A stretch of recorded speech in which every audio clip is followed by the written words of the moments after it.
Divine and royal greetings, family. Welcome to another episode of Tech Collective's Build Through Broadcast. Today's topic is food as fuel and energy. Why what we eat matters.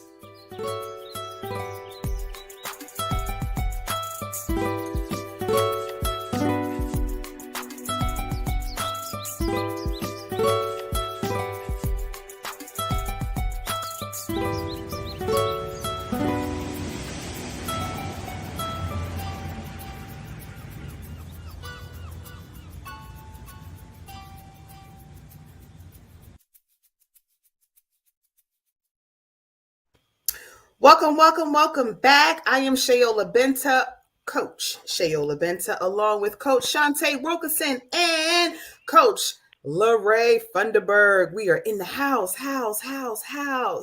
So today, again, our topic is food as fuel and energy, why what we eat matters. First of all, I would like to say we look fly, each and every one of us. There was no coordination, but we are here for all of the look. So I would just like to say that Coach Shantae has been on it as it relates to topics and things that we can discuss. So I will pass it over to you, Coach Shantae. Why did you choose this particular topic?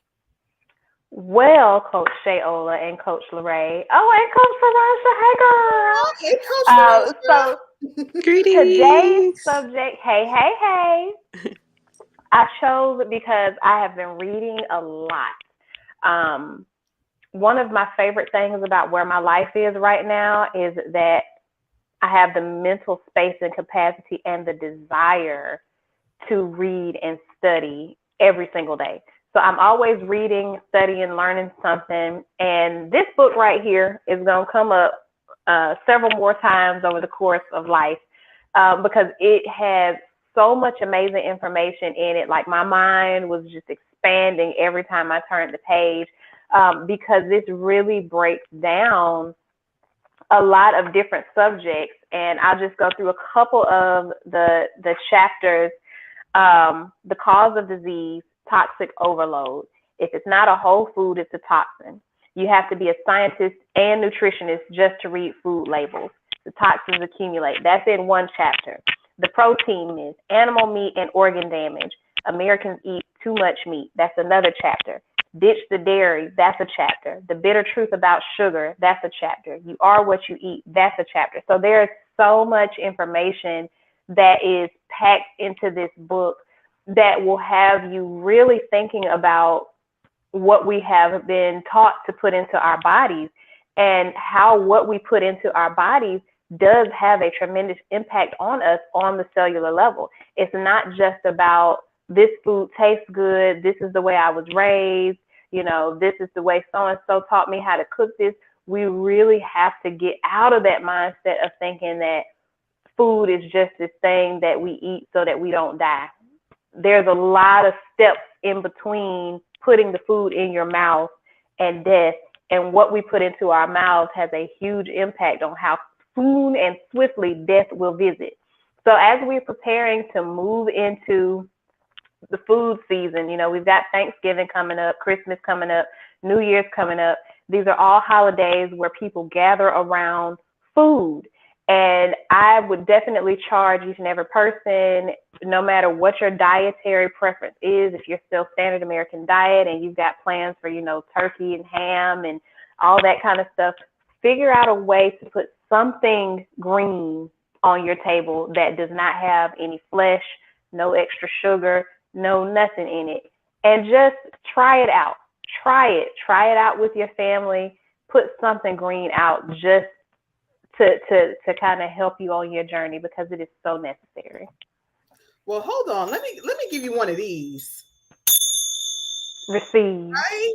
Because all of what you said was just so on it and on point.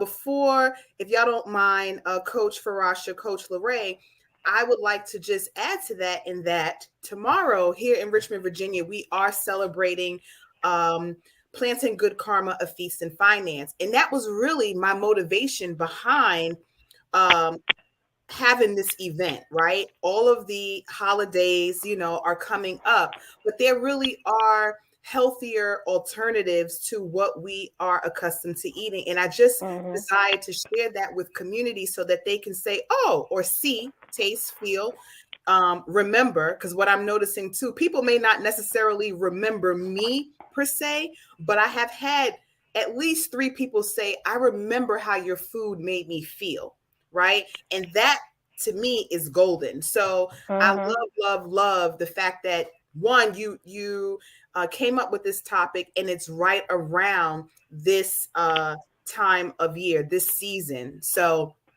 shout out to you for coming through with that. I see that Coach Lorraine is on the screen. Coach Lorraine, do you have anything to add as it relates to um, food as your fuel, your energy? I know that you definitely have been blazing the trails with your own journey as it relates to food. And not to keep saying but how has it affected you? How are you feeling?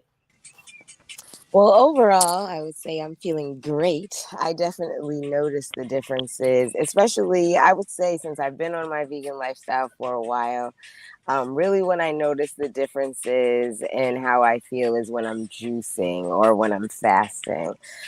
So I get a lot of, when I do extended juices, like 7-day juices, I get a lot of clarity. I start to, things start to come together for me a lot more. I feel like I manifest a lot quicker when I'm juicing. And I feel clean, and I'm more conscious of like the things in my body. I'm more aware of like when things are off, and I have an awareness of also what I need to do in order to like fix whatever is going on. So I'm a huge proponent of definitely food is medicine for sure.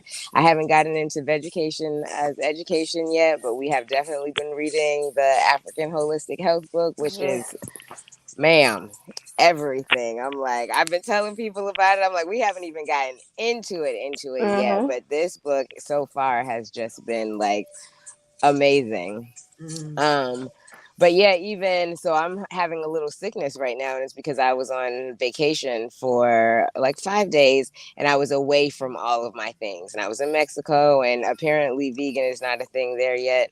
So there I was like struggling to eat the entire time I was. They didn't even have any avocados, which I was like, what is this? How do you not have avocado? I was like, this is insane. But I when I say struggling to eat, and it was so funny because I was like, there must be a consensus about that, because everybody that I told I was there, they were like, well, what were you eating? And I'm like, oh, maybe it is a thing that vegans in Mexico don't mix. And so I was like, I remember one day I had to make a sandwich with like pickles, some carrots. Can you be quiet a little? Look, with some pickles, some carrots, I think some lettuce. I mean, I was on the struggle bus, but I'm like, I have to eat definitely for sure. But I really feel like that was what brought down my immunity level. I didn't have my green juice, I didn't have my herbs, I didn't have my supplements.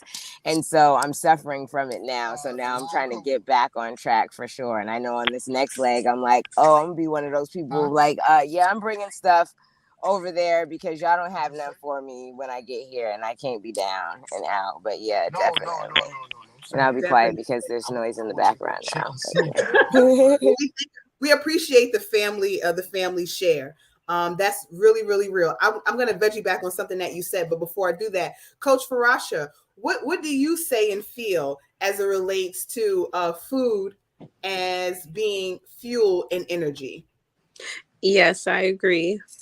I've been vegetarian for a very long time. Well, a vegan. Sorry, I was a vegetarian first. I'm vegan. And I feel as though ever since I've been on a journey, I feel more energized, more calm, and think more, things like that. So, but ever since, the same thing like Lorraine, like how she went on her trip and she haven't been feeling well. It's the same thing that happened to me. I traveled up north right now. That's where I'm at. I'm in my mom's room. This is the best lighting in here. So yeah, ever since I traveled up north, me and the children got really sick, and I was just like, "What's happening? Like, I'm never sick." And only time I was ever sick is when I was pregnant, and that's when I was eating the most meat as well too. But up here, they don't have a lot of fruits with seeds. A lot of things changed because before, when I did live up here, we did have a lot of food with seeds and things like that. But then also the prices is like super high, like it's so high. So it's kind of a struggle right now. Yeah, so right now what I'm doing is eating a lot of like pre-made food. So I will go get like veggie burger from the supermarket, and then on top of it some of the like Asian restaurants, the Asian supermarkets have like the vegetables and things that we need. So I will go there and try to do something with that. But it's like a lot more cooking actually. I'm doing a lot more cooking. So, so I'm really big on being vegan, plant-based. I'm really big on that because it really helps, and it's cold as well over here. So I'm upping my tea, but even though I'm upping my tea, it's like I still feel like I need other things because then I'm like hungry and thirsty, more thirsty. So I'm just like, oh my God, where am I going? So it's just like it's different.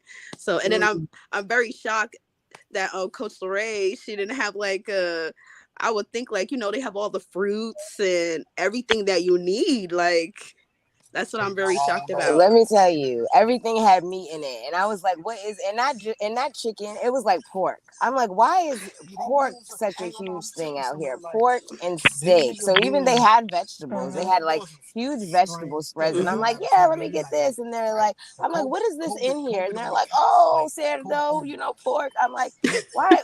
Why would you disrespect the vegetables like this? Like."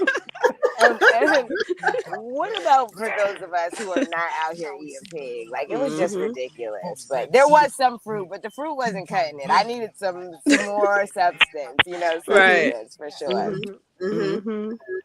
That's so yeah, I remember one time I was in Florida and I wasn't very versed on like Cuban life, and I didn't know that like pork is really a thing in Cuba. And I went to a restaurant and I was just like making sure. I had just started my journey and I was making sure like, what's in this? And oh, it's this and it's that. And the plate came and all of a sudden my mouth started to like itch, if you will. It was just this weird vibe. And then my nose started to itch. And I'm like, wait, what did you say is in here? So the waitress was like, oh, it's pork and da da da da. And I'm like, wait, did you just say it's pork in here? And she says, yes. I said, but that was the reason why I asked you before I ordered it, just to make sure. So I'm all like, call the manager because this is. So the manager came over and I will never forget this. This man said to me, it's Cuban cuisine. What did you think? We put pork in everything. He said, this is why we have health insurance, and walked away. Oh. So I was just like, oh, okay. And they do. It's like an expectation. They're like, why are you surprised that it's in there? It's part of the program. Like we put pork in everything. Like word. But one of the things that you said that I wanted to veggie back on, as we continue on our journey, not only for our personal lives, but for our professional lives. In our reading, Built Through Book Club, there was a passage that really, really, really stuck out to me, especially as practitioners. And I just want to read this short part. It says, the African health practitioner had to first develop their own human detection sensitivity capacities by using Ma'at before they could treat diseased individuals. The healer used sight, music, touch, hearing, dance, smell, food, rituals, and ceremonies as diagnostics and healing instruments. So when you were saying like, just you got to listen to your body. And I think that as practitioners of health, African health, it is really important for us to be able to become human detectors for ourselves so that we'll know what tools to use to bring ourselves back into alignment, thus being able to help our clients, our students, and whoever may be seeking our assistance. So do you find, I see Coach Shantae shaking her head. What say you about that? Most definitely. And just listening to Coach LeRae and listening to Coach Farasha, it brought up another subject that I'm going to have to put in the chat, which is food deserts. We've touched on it before, but I really think that that's something that deserves like a real deep thought out conversation, because you would think that there would be less food deserts than there actually are. To go to a resort in Mexico and not have appropriate 5-star resort in Mexico and not be able to eat, or to be, up north in the United States and not be able to find quality produce is insanity. And I thought about too my own experience. Like, I talk about it like it's nothing, and then I sat still and I thought about it the other day.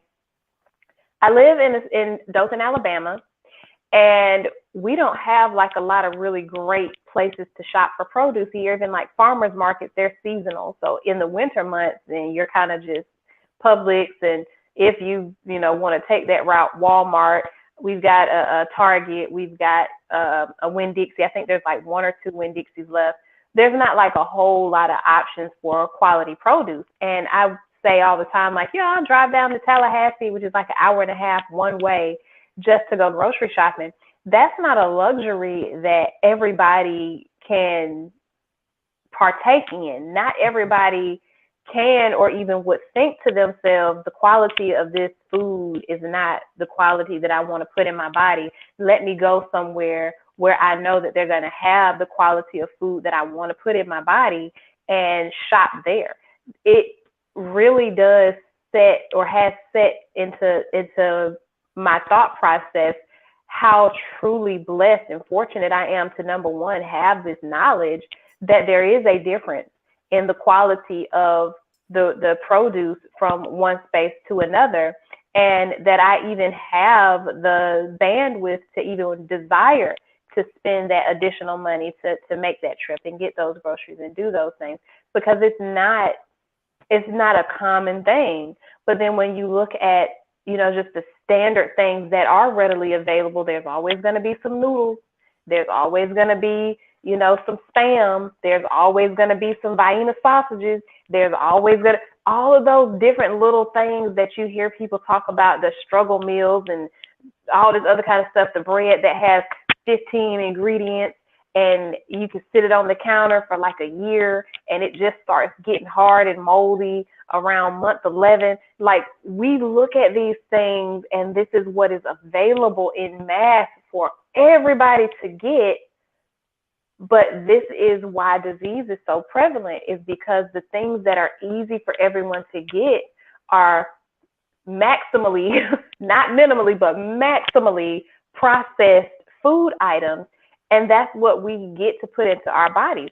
So when we put these things into our bodies, they get broken down into their cellular structures. And a lot of those cellular structures are not things that our bodies have been equipped by God to deal with. So we have this load of just toxic stuff just floating around in our bloodstream, sitting in our cells, causing all kinds of chaos and mayhem, because what we have available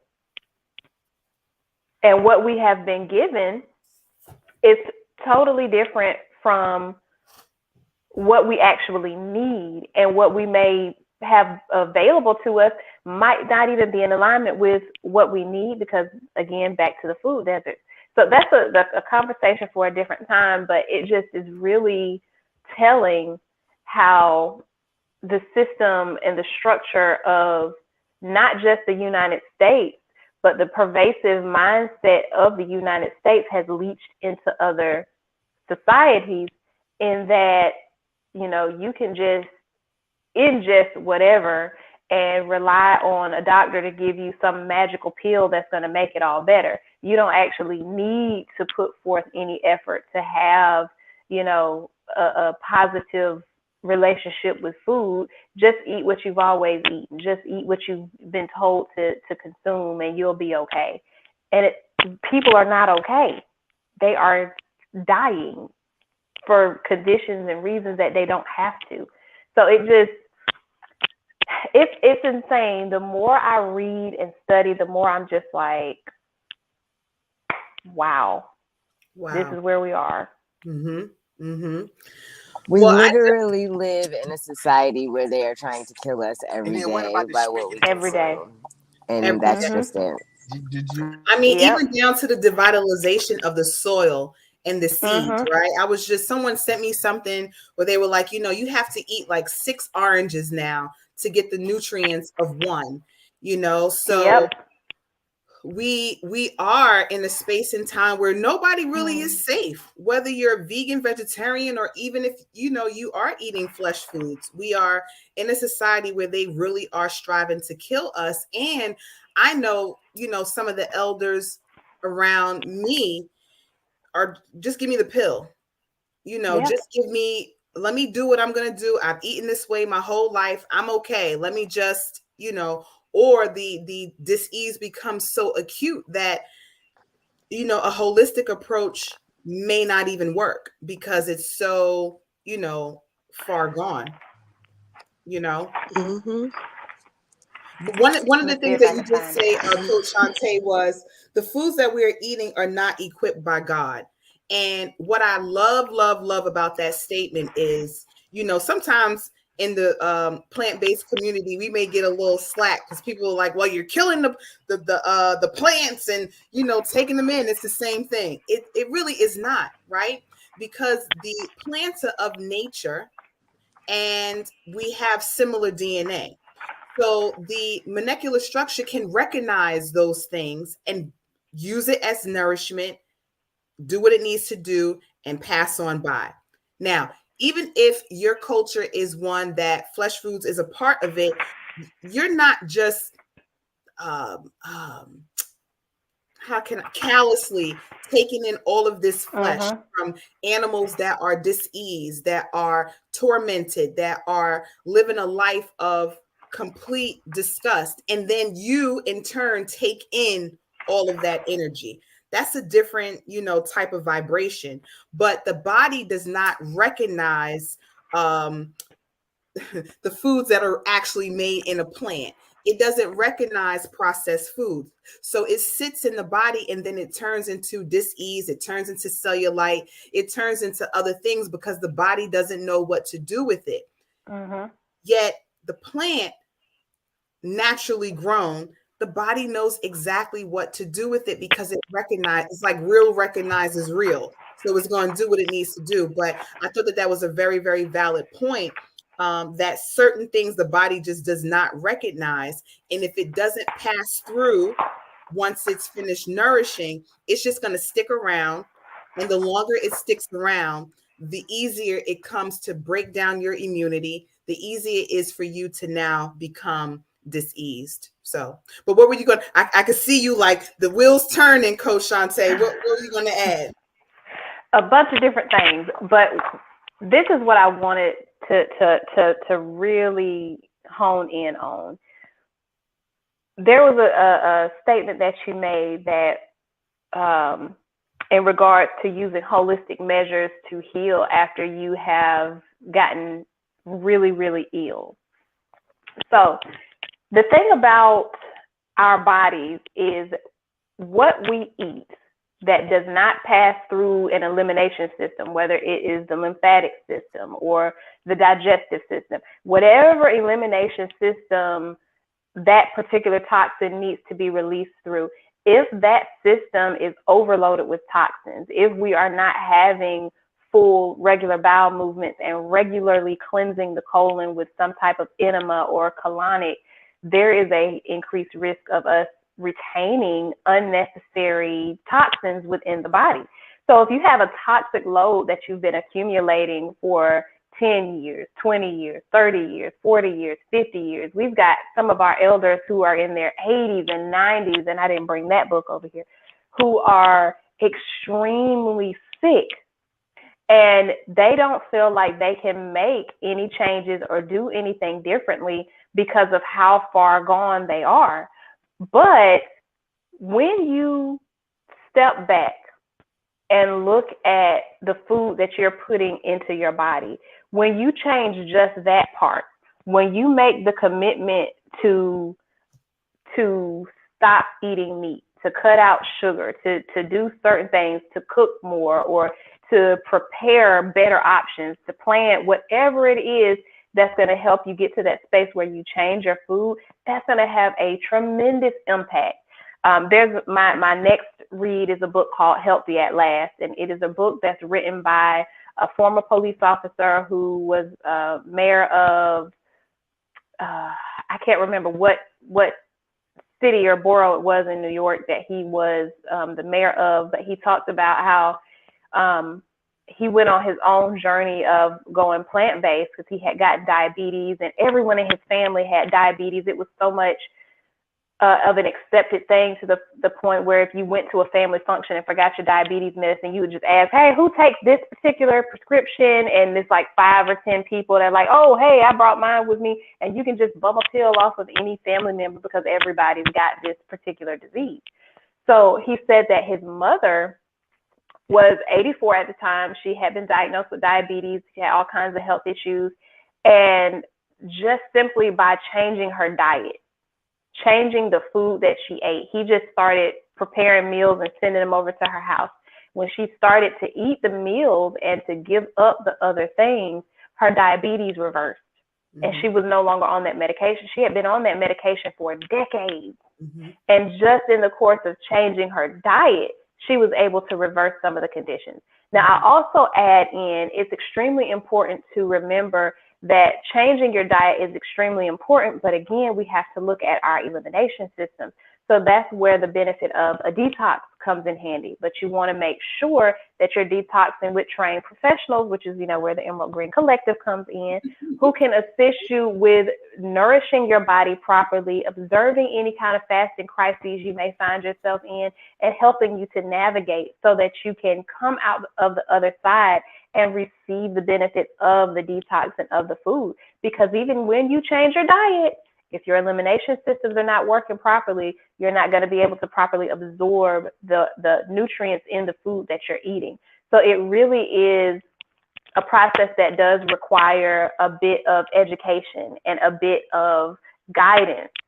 So that's one of the biggest issues that we as the Emerald Green Collective are here to solve is there is a journey that has to be traveled, but it's going to take a lot of time and a lot of knowledge to traverse that path and really get to the other side healthy, because there is a lot less information about this particular lifestyle in the mainstream media than there is in,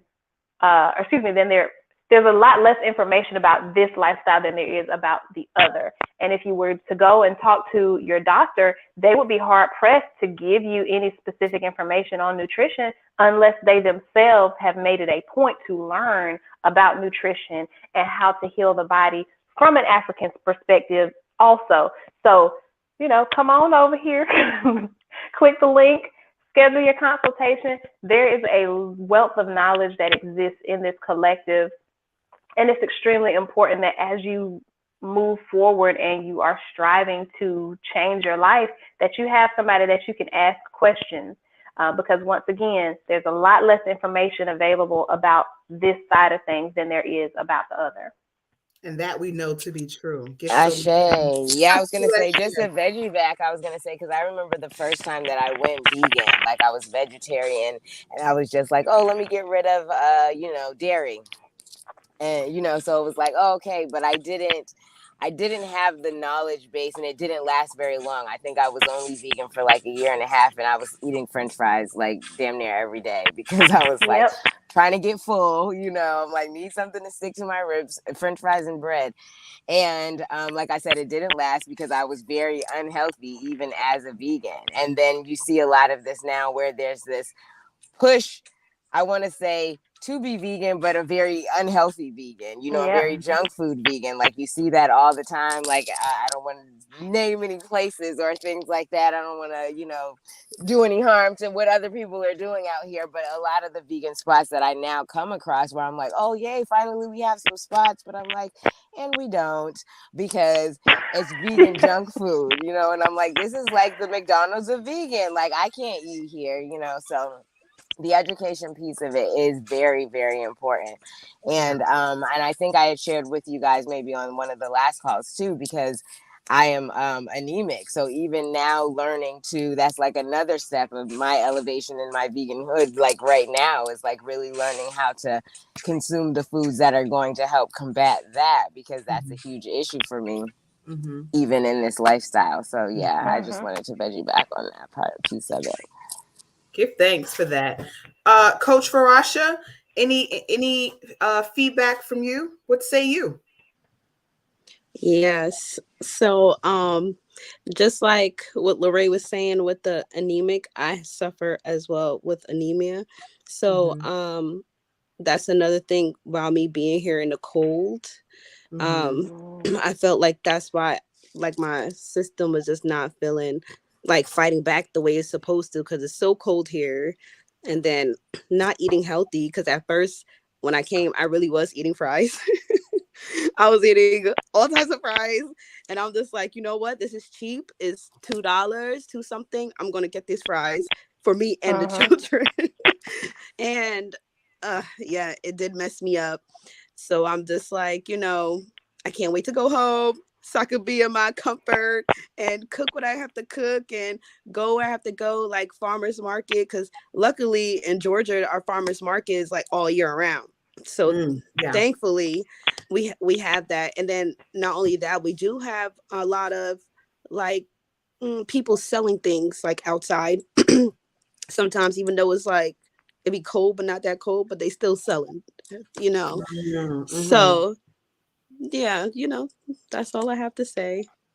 Now let me ask you, do you feel differently now? And super side note, molasses. Try to replace any of your sugars with molasses. Now, I'm not saying that it's going to bring levels to where it needs to be, but it will help. Right. So and I did just find a good supplement, a blood builder. I think it was called Hemoplex. That one has been, and I actually started to feel the difference using that one like almost immediately. So I'm like, it's really, really good. Yeah. Okay. Awesome. But what I was going to ask is, do you feel now? Okay, I'm traveling. I'm going places where I don't know if they're going to have what it is that I can eat. Do you think that you would prepare or pack differently? Yes. So if I'm driving, because that's what we did. We drove down here. So we did have a lot of things at first, but we didn't plan to stay at this long. Right. So that's why, like, even the natural juices, like I had juices and things like that, and it's all gone. So I'm like, I'm not gonna make fresh juice from GMO. It's pointless. So but yes, I said, you know what, next time I'm gonna definitely even plan for it just in case. Because I didn't plan on staying this long. I knew a lot of things changed, but I didn't know it changed this much. Because even shopping, like they you don't get plastic bags here, so you know, I'm just so used to just going in and just coming out. But now it's like, oh snap, I'm forgetting my reusable bag and I have to buy it. Oh my god, I have to put it in the cart, and then I'm just like, oh my god, like, you know, so I'm just gonna have to have backup. Plan B. That's real. A plan B. Right. It reminds me of like when I was a flight attendant. I had to literally carry just in case, because you just never know if you're someplace where they don't have anything. And not that even what I was taking was super duper healthy, but it was healthier than a lot of the cities and towns that we were in. So we are wrapping up on our episode. I was checking to see, I don't know, I don't see it on Facebook, so I will repost there. Thank you to those who have stuck around for this live broadcast. Shout out to those, big up to those who will be seeing this as a replay. And we ask that you like, subscribe, and share. If you think any of your family and friends would benefit from this information, we definitely invite all of those who are in need of a guide or assistance on their journey. We have some great things in store for everyone just to build upon our community. We are here for the long term. So, we're sticking and staying, and we would love for you to come along with us. So until next week, Friday, we say peace, love, and wholeness. Peace, y'all. Bye, y'all. My Shantae voice. Peace, y'all.